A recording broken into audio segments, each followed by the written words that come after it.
Dans cette vidéo, on va introduire le calcul des nombres complexes. Donc on a introduit les objets, on a des nombres complexes, mais tout seul, ça ne sert à rien. C'est intéressant de pouvoir faire des calculs avec. On va additionner, on va soustraire, on va multiplier et on va les diviser. Aussi, on va généraliser la résolution des équations du second degré avec les nombres complexes. Quand on avait le delta négatif, il n'y avait pas de solution. Maintenant qu'on a des, entre guillemets, des racines carrées de nombres négatifs, on va voir des solutions qui sont des nombres complexes. Donc déjà, on va voir comment on calcule avec ces nombres complexes. L'opération la plus facile, c'est l'addition.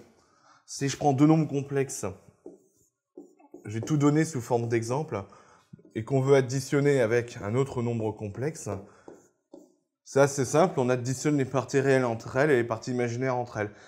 Exactement comme on le ferait avec des x. Donc on aurait ici 3, j'ai fait le 2 plus 1 ici, et le 3i moins i, ça me donne 2i. Donc là, j'ai fait l'addition de deux nombres complexes. La soustraction de deux nombres complexes n'est pas beaucoup plus difficile, il y a juste un piège, il faut bien développer le moins par rapport au deuxième nombre complexe. Donc je vais prendre les mêmes, 2 plus 3i, mais cette fois je vais faire moins, et on n'oublie pas les parenthèses, 1 moins i. Donc là, la soustraction, vous allez voir, c'est pas difficile, mais on fait attention au petit piège de bien développer le moins. Donc 2 plus 3i moins i. Donc 2 plus 3i, je développe. Donc ça fait moins 1, j'ai dit moins i, mais c'est moins 1. Et moins i, ça va nous donner plus i. À partir de là, on additionne exactement comme avec des x. Donc 2 moins 1, ça nous donne 1. 3i plus i, ça nous donne 4i. Donc là, normalement, vous êtes assez familier, puisqu'avec les x, ça se comporte exactement de la même manière. L'opération suivante, c'est la multiplication des nombres complexes. Alors on va développer, en fait, exactement comme avec les x. La seule différence, c'est qu'il ne faut pas oublier, dans notre tête, que i carré, c'est égal à moins 1. C'est-à-dire qu'à chaque fois qu'un i au carré apparaît, on le transforme en moins 1. Alors, je vais multiplier 2 plus 3i, facteur de 1 moins i. Donc, la multiplication, vraiment, on met des parenthèses, hein, c'est comme avec des x. Donc, je vais développer, donc 2 fois 1, ça nous donne 2, jusqu'ici, rien de grave. 2 fois moins i, ça nous donne moins 2i. 3i fois 1, ça nous donne plus 3i. Et 3i fois moins i, ça nous donne du moins 3i au carré. Et le i au carré, c'est moins 1, donc ça va se transformer en plus 3. Moins 3i au carré, c'est plus 3. J'ai vraiment transformé le i carré en moins 1, et moins 3 fois moins 1, c'est plus 3. Donc maintenant que j'ai 2 et 3 qui vont ensemble, j'obtiens 5. Et j'ai le moins 2i plus 3i qui vont ensemble, j'obtiens 3 moins 2, donc 1. Donc un seul i, on met i. On n'écrit pas un i, hein, c'est comme pour les x. Et là, j'ai fait le produit de deux nombres complexes. L'opération suivante, c'est le quotient. Alors le quotient, il va être un peu plus difficile à faire, il y a une petite astuce qu'il faut maîtriser. Le quotient de deux nombres complexes, donc je vais garder mon exemple, on va faire 3 plus 2i divisé par 1 moins i. Donc là, la petite astuce, en fait, c'est de multiplier en haut et en bas par le conjugué du bas. C'est une fraction, on a le droit de multiplier en haut et en bas par la même chose. Pourquoi le conjugué du bas? Il se trouve qu'un nombre multiplié par son conjugué, ça va toujours donner un nombre réel. Et on veut, pour résoudre le calcul, on veut se ramener à une forme avec quelque chose plus quelque chose fois i, pour avoir vraiment le vrai nombre complexe de la forme a plus bi. Donc ici, ce qu'on va faire, c'est multiplier en haut et en bas par le conjugué. Alors, je vais montrer pourquoi, quand je multiplie un nombre par son conjugué, on obtient bien un nombre réel. Une fois qu'on a un nombre réel en bas, quand je vais diviser, je vais le séparer en deux, ça va me donner quelque chose divisé par nombre réel, plus quelque chose divisé par nombre réel fois i. Donc vraiment de la forme a plus bi. Alors, je vais montrer ça. A plus bi multiplié par le conjugué, c'est-à-dire a moins bi. Donc évidemment, ici, a et b, c'est deux nombres réels. Je le développe, bêtement. Ça va me donner a au carré moins abi plus abi. Donc ici, ça simplifie, pas de souci. Alors en fait, l'identité remarquable marche aussi avec les nombres complexes. Hein. Mais je le développe proprement pour que vous le voyez bien. Moins b au carré fois i au carré. Donc là, j'ai b fois b, i fois i, donc b au carré fois i au carré. Mais i au carré, c'est moins 1. Donc là, j'ai un moins 1 fois moins b carré, ça va me donner du plus b carré. Donc ça donne a carré plus b carré. J'ai dit que a et b, c'était deux nombres réels. Donc un nombre réel au carré plus un nombre réel au carré, ça reste un nombre réel. J'obtiens a au carré plus b au carré. J'ai un nombre réel. Donc voilà l'astuce. On va vraiment, en bas, ici, multiplier par le conjugué. Alors si je le multiplie en bas par le conjugué, il faut que je le fasse aussi en haut. Donc ça va être égal à 3 plus 2i. Facteur de... Donc le conjugué, c'est vraiment mettre le moins devant le morceau où il y a le i, devant la partie imaginaire. Donc ça va donner 1 plus i, divisé par 1 moins i, facteur de 1 plus i. Donc j'ai choisi le conjugué de celui qui est en bas, le 1 moins i.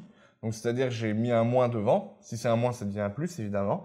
Donc j'ai 1 moins i fois 1 plus i. Si j'ai mis en bas 1 plus i, il faut que je le mette en haut aussi. Donc voilà. Ça me donne deux multiplications à faire. Pour être sûr qu'on est juste, il faut qu'en bas, on trouve un nombre réel. Sinon, ça veut dire qu'on s'est trompé quelque part. Alors, faisons-le. On va développer. Donc 3 plus 3i plus 2i plus 2i au carré. Donc 2i au carré, c'est moins 2. I au carré, ça fait moins 1. Hop, divisé par, ici je développe. Alors, on sait que c'est a carré plus b carré, on peut le retenir tout de suite. C'est le nombre ici au carré, la partie réelle au carré, plus la partie imaginaire au carré. Mais là, je vais le développer parce que vous n'avez pas fait beaucoup de multiplication, donc autant en faire un maximum pour que ça rentre. Donc 1 fois 1, ça donne 1, pas de souci. 1 plus i, 1 fois plus i, ça nous donne i, donc plus i. Moins i fois 1, ça donne moins i, ok, il se simplifie. Et moins i fois i, ça nous donne moins i au carré. Mais le moins i au carré, il devient 1. I au carré, c'est moins 1. Moins 1, c'est 1. Donc, on obtient 3 moins 2, ça fait 1. 3i plus 2i, ça fait 5i. Divisé par plus i moins i, ils s'en vont. 1 plus 1, ça fait 2. Ça nous donne 1 plus 5i sur 2. Alors, si vous voulez, vous pouvez l'écrire comme étant 1 demi plus 5 demi de i. Là, on a vraiment la forme a plus bi. Mais si vous vous arrêtez à 1 plus 5i sur 2, c'est largement bon. Donc là, on a calculé un quotient de nombre complexe. Bon, on a appris à additionner, soustraire, multiplier, diviser, exactement comme pour les nombres réels, on a ces 4 opérations.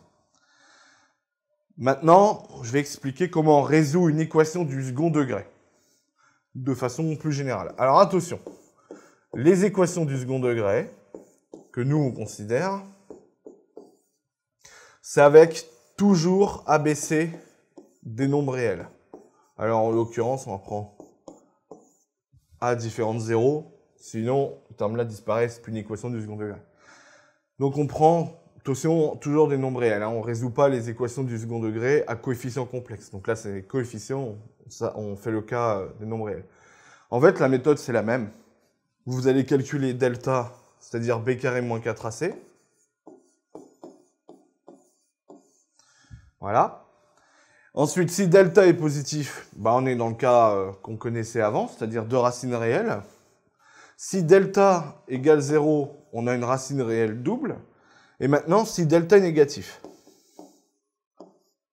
on vous apprenait que ça n'admettait pas de racine. Alors maintenant, il faut corriger cette petite phrase.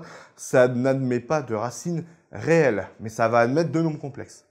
Les nombres complexes, c'est moins b, plus ou moins. Donc en fait, c'est la même formule. Alors, on aurait envie d'écrire racine de delta, mais si j'écris racine de delta comme delta négatif, je n'ai pas le droit d'écrire des racines de nombres négatifs. Mais dans notre tête, ça va être équivalent à i racine de moins delta. Alors là, vous allez me dire, ah, oui, mais il a mis un moins, on n'a dit pas de négatif. Oui, mais comme delta est négatif, moins delta, c'est positif. Donc j'ai le droit de le mettre sous une racine. Certains écriront valeur absolue de delta pour ceux qui utilisent les valeurs absolues. Bon, ça, peu importe. Ce qu'il faut, c'est écrire une racine avec quelque chose de positif à l'intérieur et un i devant si à la base c'était négatif. Voilà, moi je le retiens comme ça. Donc par exemple, si je trouve delta égale moins 4, je vais écrire i fois racine de 4, c'est-à-dire 2i. Évidemment, on n'écrit pas racine de moins 4. Donc là, on a nos deux solutions qui sont des nombres complexes. Donc voilà comment on résout les équations du second degré dans un nombre complexe, à coefficient réel. Alors, je vais donner un exemple. On va résoudre x carré plus x plus 1 égale 0. Alors, calculons delta. Delta, c'est b carré moins 4ac, donc c'est-à-dire celui-là au carré, moins 4 fois celui-là, fois celui-là.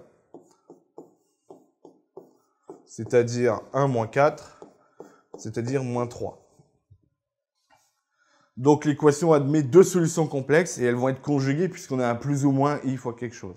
Donc, deux solutions dans C. Donc, il y a deux solutions dans C. Les solutions, ça va être x1 égale, donc moins b, donc moins 1, plus le fameux racine de delta. Vous l'aviez appris comme ça. Ici, on ne va pas écrire racine de moins 3, quand je l'ai dit. À chaque fois que vous avez racine de moins quelque chose, vous mettez racine de quelque chose et vous multipliez par i. Donc, ça fait i racine de 3. Divisé par 2 fois a, donc ici 2. Et l'autre solution, c'est la même formule, mais on met un moins. En fait, vous appliquez la formule que vous connaissez déjà, mais avec le petit piège de on n'écrit pas de racine négative. I racine de 3 sur 2. Donc ce nombre-là, il est connu, hein, pour la petite anecdote, il est souvent noté J, mais peu importe. Donc là, voilà, j'ai résolu une équation du second degré à coefficient réel, mais dans le corps de mon complexe. Donc je dis corps, ça veut dire qu'on a le droit d'additionner, soustraire, multiplier, diviser, peu importe. Donc voilà les opérations de base qu'il faut savoir maîtriser. Pour bien apprendre ça, il faut en faire quelques-uns, surtout des quotients. Il y a la petite astuce, on n'oublie pas de multiplier en bas par la forme conjuguée. Et après, ça va rentrer tout seul. Vous allez voir, c'est mécanique. Et vous pourrez calculer tout ce que vous voulez.